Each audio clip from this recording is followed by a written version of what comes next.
Namibia lies in southwest Africa. The Namib Desert stretches for almost 2,000 kilometers along the coast. To the north, the desert is crisscrossed by several dry river valleys. One of them is the Huanib Valley. It runs through the desert for several hundred kilometers and ends in the sea.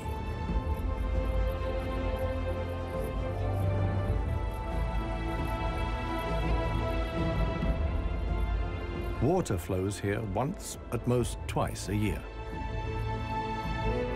Only deep-rooted plants like anna trees can survive here.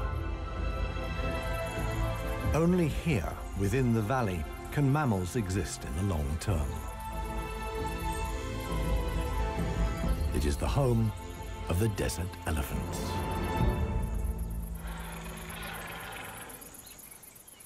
In contrast to their other African relatives, desert elephants live in particularly small family groups.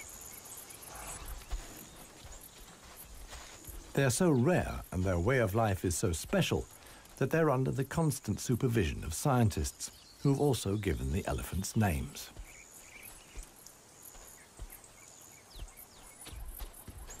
The head of this family is alpha cow Clarissa.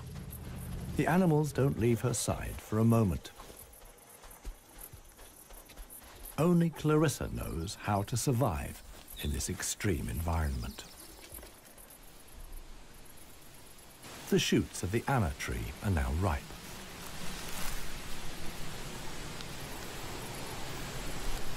The pods contain protein-rich seeds.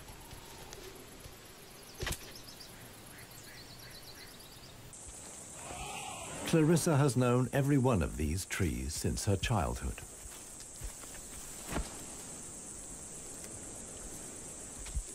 Even the youngest, Maya, tries the shoots. Here, however, experienced trunk-tip control is required. It's easier for her to get the protein she needs from her mother's milk. Desert elephants only have half the number of calves as other elephants. The male animals stay with their mother's family until they reach sexual maturity. With mock fights, they prepare for life without the protection of the females. Adult bull elephants are loners or travel in small groups. Jappy is the most skillful of them.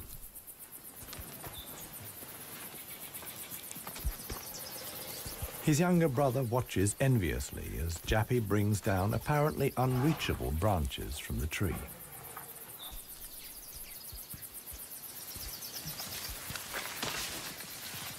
In the valley, Jappy is well known for such tricks. He learned them from his father. Friendship among bull elephants has its limits. Jappy is certainly not willing to share his branch with his younger brother.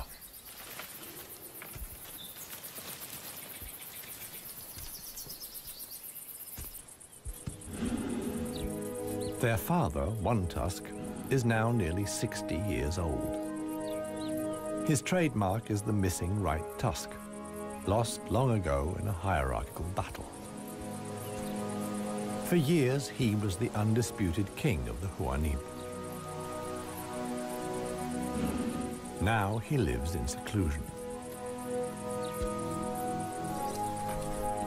One Tusk's legs are weak. He can no longer keep up. The aging bull is already being watched by a male jackal, which lives in the Huanib Valley with its partner. Jackals mostly hunt smaller animals, but they wouldn't turn their noses up at a dead elephant.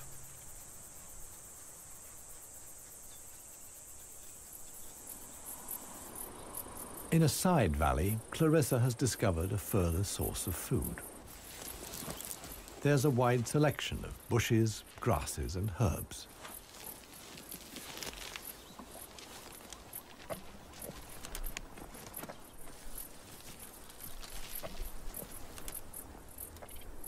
The elephant's climbing skills far surpass those of their savanna-dwelling relatives. This, too, is a form of adaptation to their special habitat.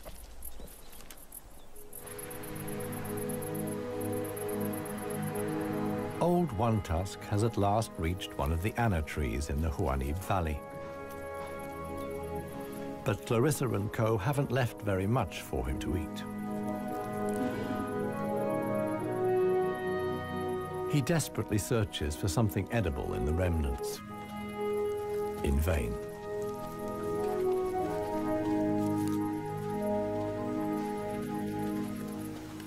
For the inhabitants of the Namib, survival is hard. They're used to going for long periods without water. Many get liquid from their food or know secret sources of water. Regardless of size, every green leaf contains a minimum of liquid worth harvesting.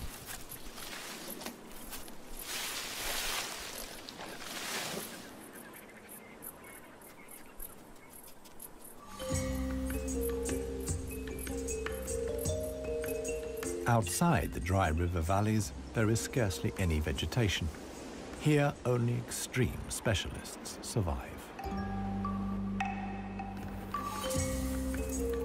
The Namib desert beetle is no bigger than a fingernail. As all animals, it depends on water for survival and has developed a special strategy.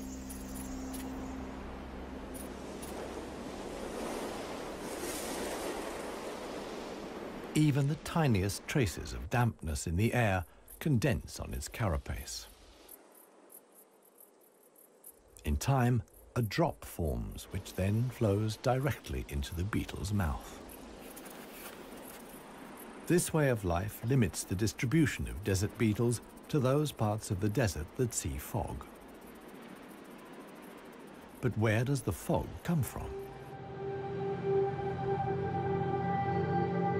The Namib is one of the few deserts in the world that stretch to the sea.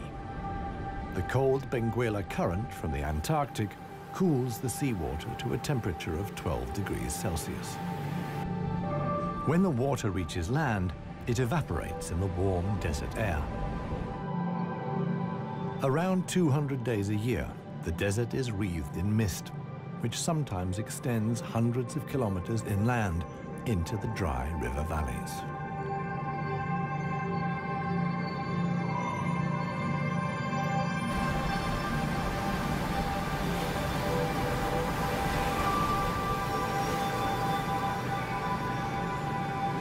The Benguela current doesn't only bring fog, it's also rich in fish. The animals that benefit most are the brown fur seals.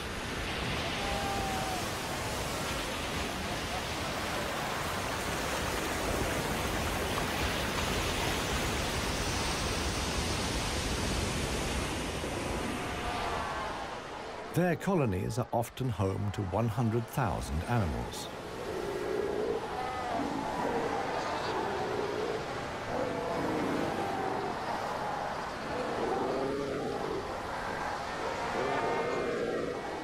Right now, there's good reason for so many seals to congregate here. The mating season is just beginning.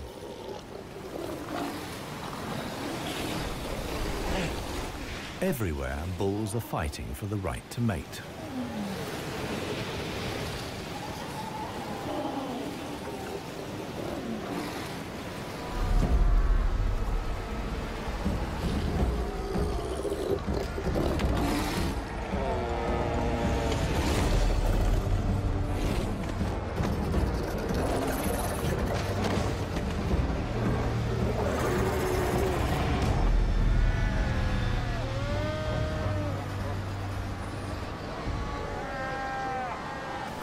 The strongest conquer a whole harem and then have their flippers full.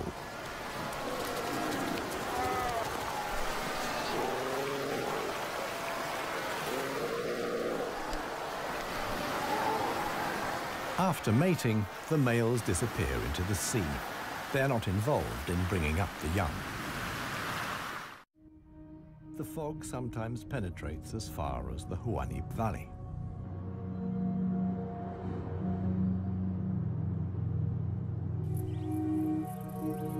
Now, even the biggest animals benefit from the moisture contained in the fog.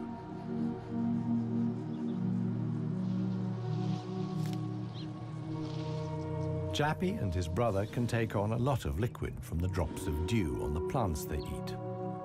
This allows the elephants to go without water for up to 4 days at a time. The pair are still on the move together. This will soon change.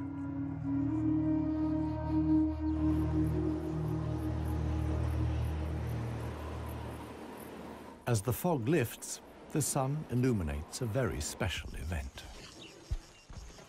Families of elephants from other dry river valleys are on their way to the Huanib Valley. They're following the calls of their relatives, which they pick up via the soles of their feet, as via a stethoscope. More and more elephants join Clarissa's family. Some of the animals haven't seen each other for years and exchange affectionate greetings. Jappy and his brother are also aware of the arrival of the females. When it comes to attracting a cow, in a flash, companions become rivals. Once upon a time, One Tusk was also aroused by all the excitement. Today, it no longer has any significance for him. He wouldn't be able to deal with confrontations with other bulls.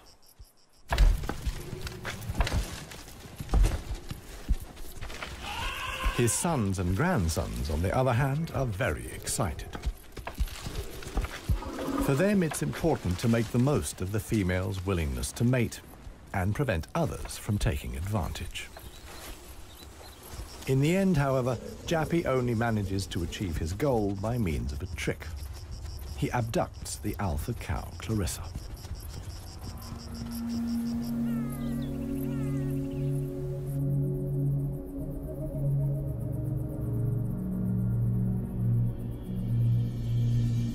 While many of the inhabitants of the valley spend the night hours asleep, this is the time of the real desert dwellers. The Namib sand gecko is only active at night. In the darkness, the little predator looks for crickets and spiders.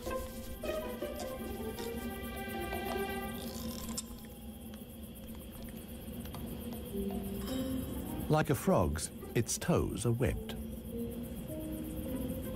This enables the lizard to seemingly fly across the dunes without sinking into the sand.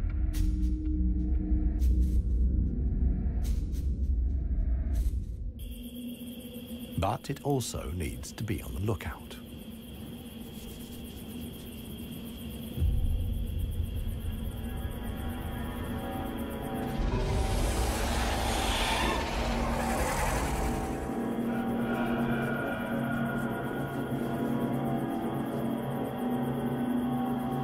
A sidewinding adder. Similar to desert elephants, beetles, and geckos, the snake has a hard life in the Namib.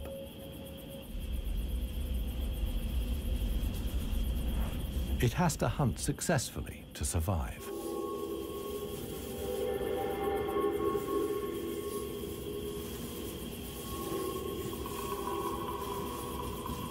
Once it finds a good spot for an ambush, it goes to ground.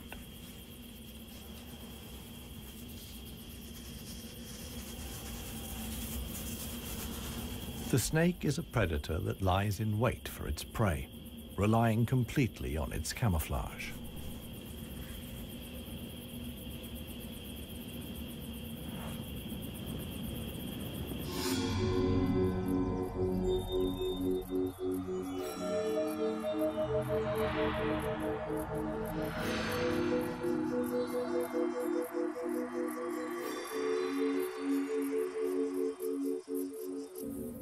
For the sensitive gecko, it's time to go. In the sun, it would quickly dehydrate. Here, too, webbed feet come in handy. The lizard uses its legs as scoops to quickly dig out astonishing underground passages. It can make tunnels 1 meter long into the ground.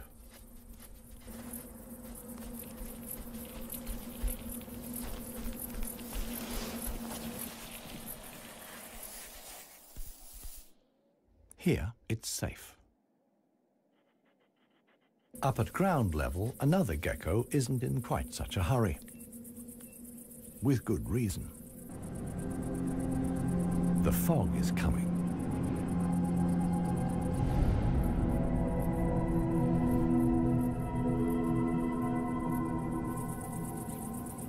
The lizard's large, mirror-like eye surfaces allow the fog to condense here. At last, water.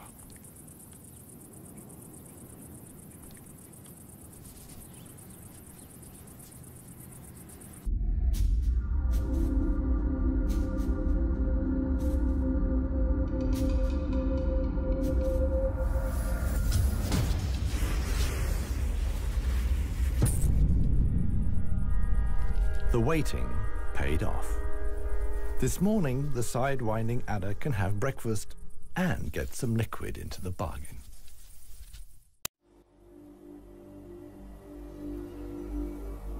The Namibian winter is coming to an end, and with it, the mild climate brought by the fog. Relentless heat descends on the Huanib Valley. 40 degrees Celsius in the shade. This is approaching the limit for even Clarissa's family.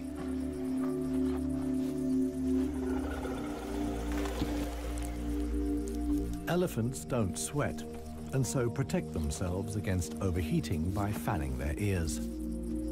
But it seems too hot, even for that.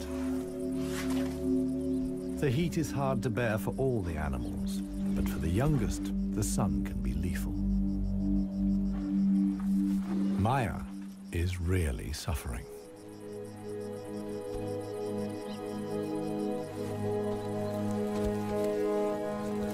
One tusk mobilizes all his efforts for one last attempt at an anna tree. But he no longer has the strength. Exhausted, he withdraws to the shade. During his long life, his legs have carried him more than 400,000 kilometers. As with most bull elephants, the last few steps he will take alone. Despite the heat, Clarissa can't afford to take a break. She urges her family to move on. Desert elephants have to spend up to 20 hours a day eating 200 kilos of plant material.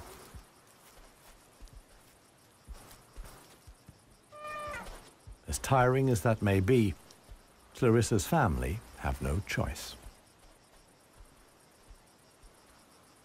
One young bull is already so exhausted that he sleeps through the signal to move off. He only wakes up when the other elephants are already out of sight.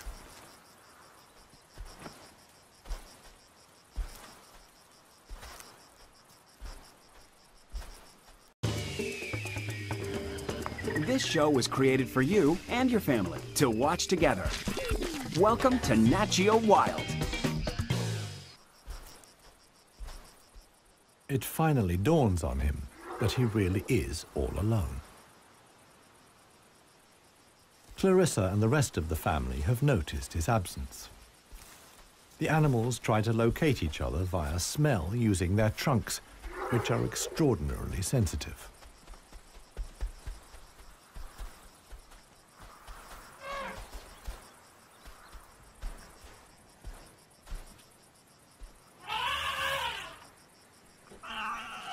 In the end, it's Maya who gives the decisive call. Now the straggler knows which way to go.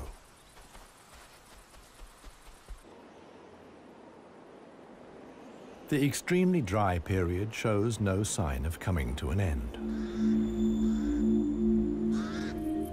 1 week later, the heat and the elephants have combined to decimate the plant life in the Huanim Valley. Vultures take up positions on the trees on the edge of the valley. Their time will come when the other animals can find nothing more to eat.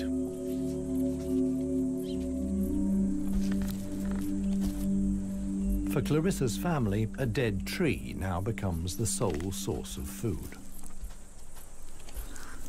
In the desert, a tree of this size takes years to break down. And it's the elephants that turn it into food again for the other animals. They themselves only use 60% of what they eat. The rest they excrete undigested.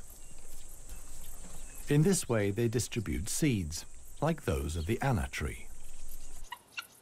Some animals, like the helmeted guinea fowl, take the majority of their food from what the elephants deposit. In times of scarcity, even the Huanim Valley baboons look for something edible in the elephant's dung.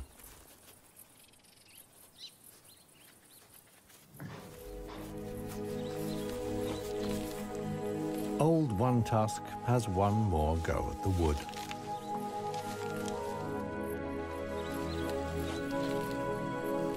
But elephant molars only grow back 6 times. One Tusk's teeth are worn out, and his attempt to eat wood the way he used to is doomed to failure. In other parts of Africa, older elephants seek out swamps where they can live for a while longer on softer leaves. Here, there is no such possibility.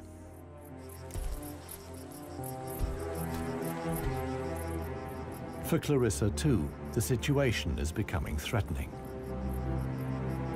She and her family must leave the valley and seek food and water elsewhere. Other families join the trek. Only Clarissa's knowledge of hidden water sources can save them now.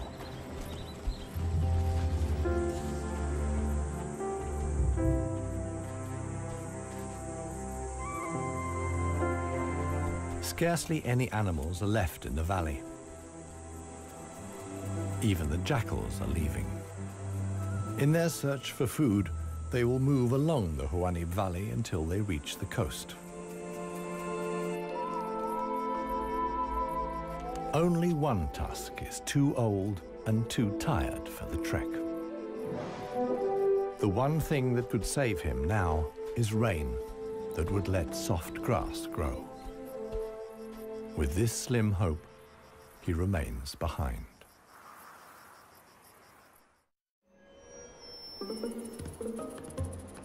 The Namib desert beetle is also looking for something to eat.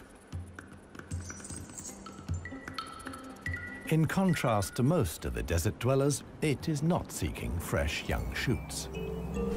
The beetle is on the lookout for plant residues. The unceasing wind is a help. It sweeps fragments of plant life together in valleys and hollows between the dunes. Mostly it's just a few bits of leaf. But sometimes it collects and becomes something like a herbal rubbish dump. Although the plants are completely dried out, they still contain important nutrients.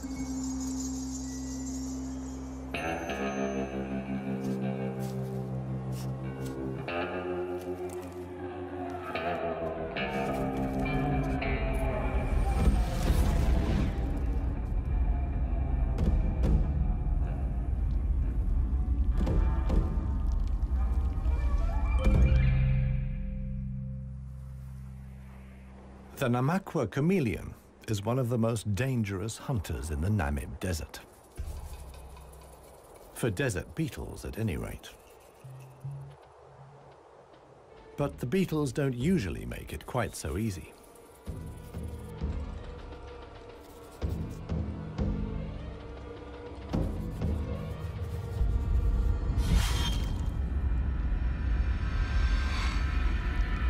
The beetles aren't only full of protein, but also provide essential liquids for the lizard.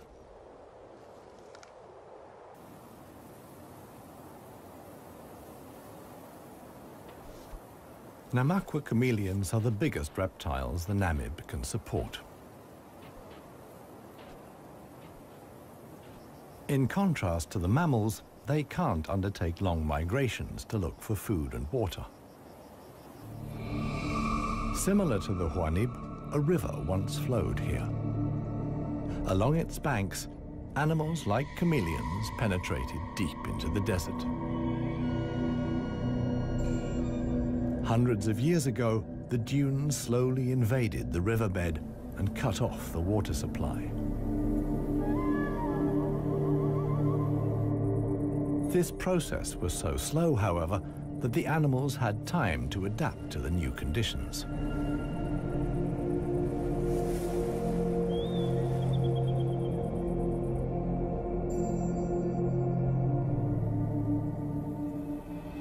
The mammals didn't need such a long period of adaptation.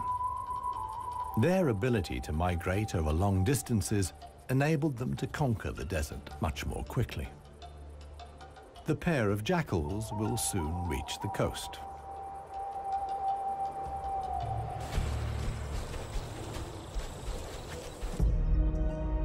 Clarissa, meanwhile, is still searching for water. Little Maya is already exhausted.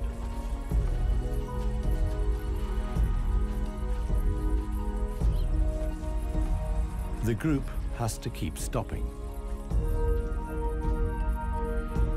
The animals are reaching the limits of their strength. Clarissa can produce less and less milk for her daughter. Suddenly, a commotion as Maya sinks to her knees. But Clarissa urges her offspring onwards. It is their only chance.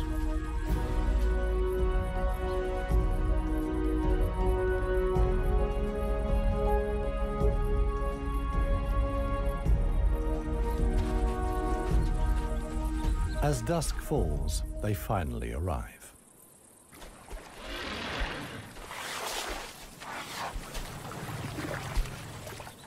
Thanks to Clarissa's knowledge, there's something to drink at last.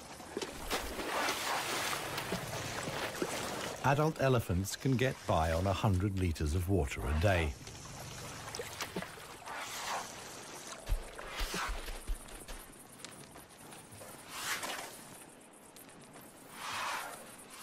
The subsequent dust bath serves to protect the elephant's skin from the relentless sun. The trek to the next source of food is long. The following morning, Clarissa will move on.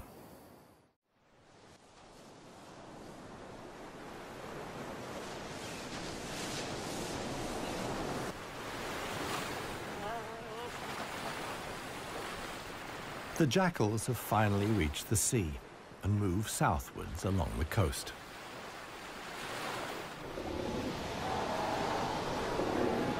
The new generation of brown fur seals is just arriving.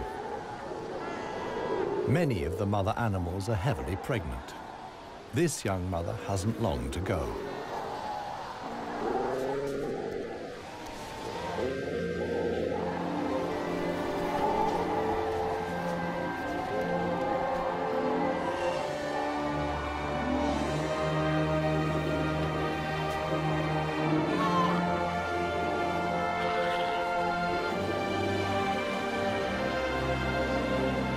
The mother at once welcomes her offspring into the world.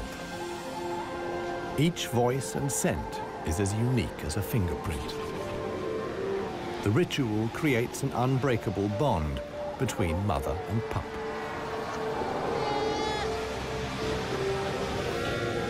Directly after the birth, the pup has to be suckled.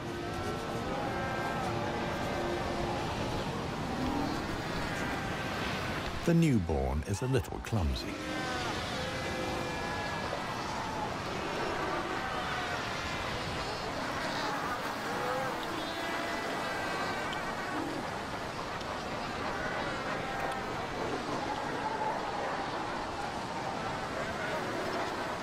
The young mother is not alone. Tens of thousands of other females have also given birth. Space is at a premium in the colony, a risky situation for the babies.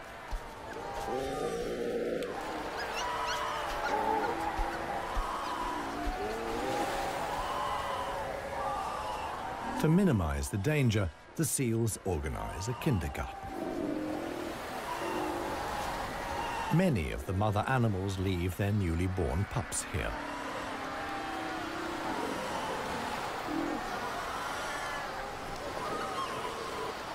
The nursery not only offers the young pups protection, but also makes it easier to find them later.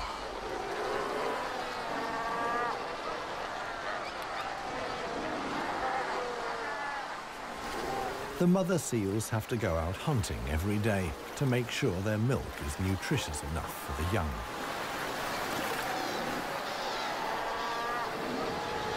But when choosing the location of the kindergarten, they forgot about the tide.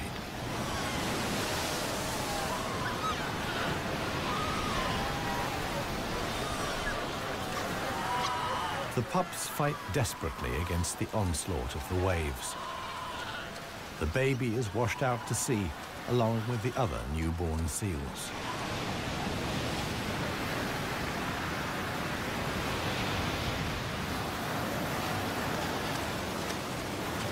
Seal pups can swim, but they don't have the protective layer of fat of adult animals. The pup fights for survival. Another is slowly but surely losing the battle. Within a few minutes, the pups are so exhausted that they can no longer keep their heads above water and drown.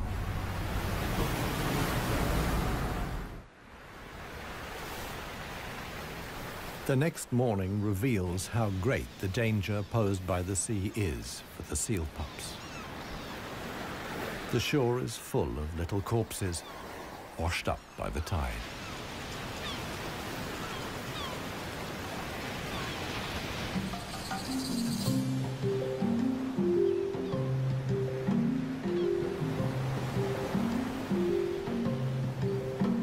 The jackals from the Huanib.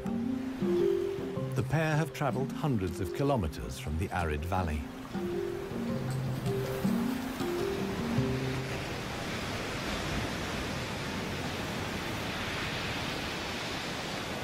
The seal colony is now their only chance of food. Jackals aren't choosy. For them, eating carrion is nothing unusual.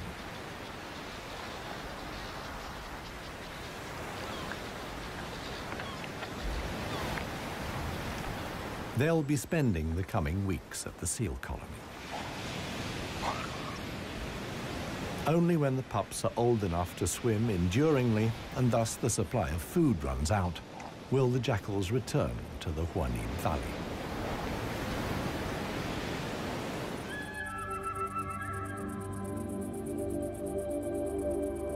It's not only the jackals that undertake such long treks. The other inhabitants of the Huanib have a long way to go.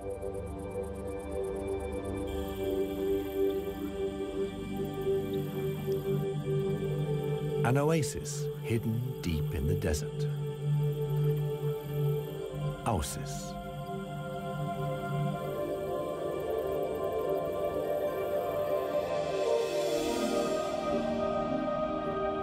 It lies like an emerald in the middle of the desert.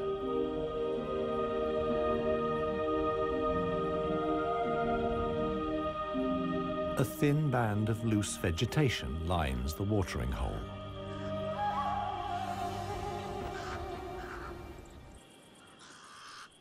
The pied crows are getting worked up about something. Visitors. Big visitors. the legendary desert lions. Desert lions are so unbelievably rare that scientists have fitted them with transmitter collars so that the big cats can be monitored and protected. Two females have taken up positions in the undergrowth with their young.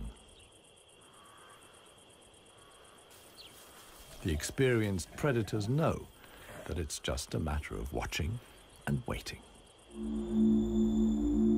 And indeed, many animals are making their way here.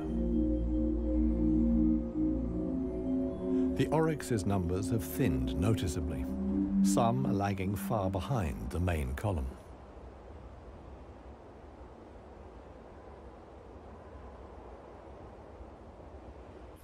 After more than 10 days' trek, the first animals finally reach the source. Cautiously, they approach the steep bank. They're in danger of sinking into the soft ground.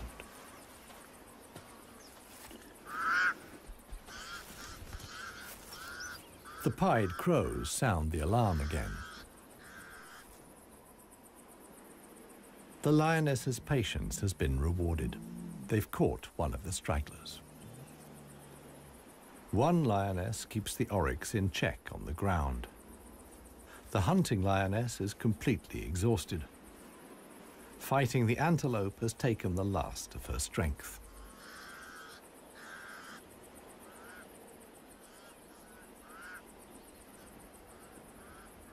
She drags herself back to the bushes to get her cubs.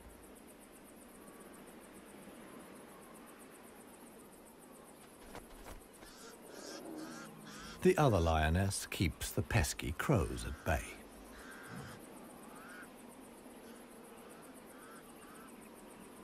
Luckily for the huntress, the cubs quickly grasp the situation. They can hardly wait to get their teeth into some fresh food. All the animals here are fighting for survival. The lionesses won this round. They've enough food now to last the coming weeks.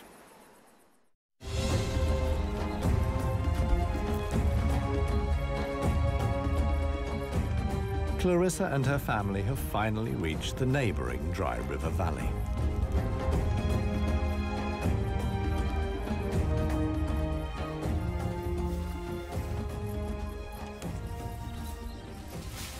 The experienced cow knew instinctively that in times of drought, there was some precious greenery here to feed on. The exhausted animals can at last fill their stomachs again.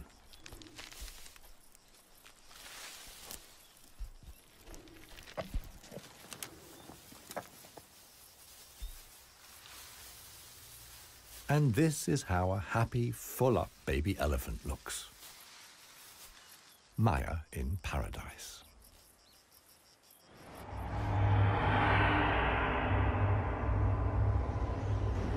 A strong wind blows in from the coast, and sandstorms form in the hinterland.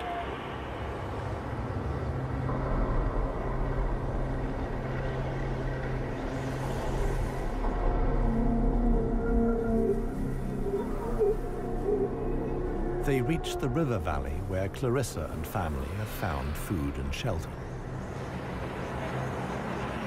Sandstorms like these are the harbingers of heavy rain. Experienced elephant cows like Clarissa know what that means. As soon as it rains, the dry river valleys will be turned into raging torrents that wash away anything in their path. Imminent danger for the family of elephants. Time to move on again. Now the safest place to be is outside the valleys. How right Clarissa was can be seen the following day. Water in the dry river valley.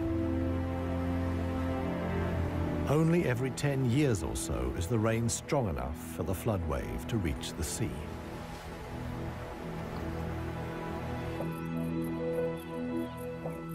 Just a few days later, the first green shoots begin the transformation of the dry river valleys.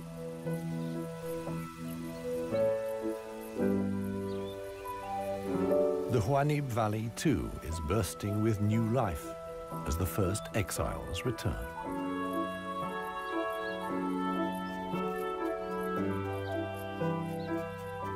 For one animal, however, the rain came too late. Old One Tusk succumbed to hunger before the first drops fell. The jackals find his body on the edge of the valley.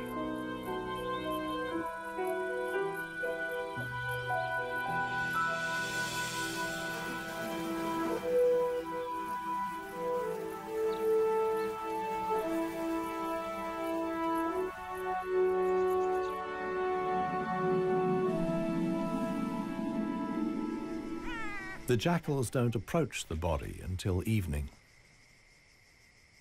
And thus, the circle of life is complete. The next morning, long unheard calls echo through the valley.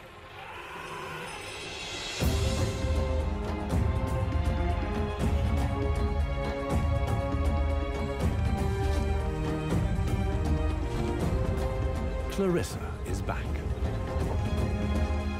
Her family survived the floods unscathed. Maya, too, is thriving. At last, the newly greened Huanib Valley comes into view.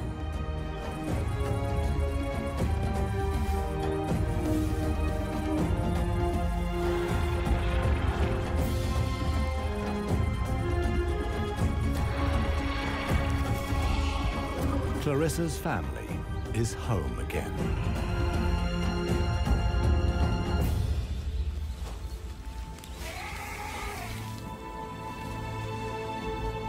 Jappy will pass on the genes of his father, One Tusk, and with them, his strength and intelligence.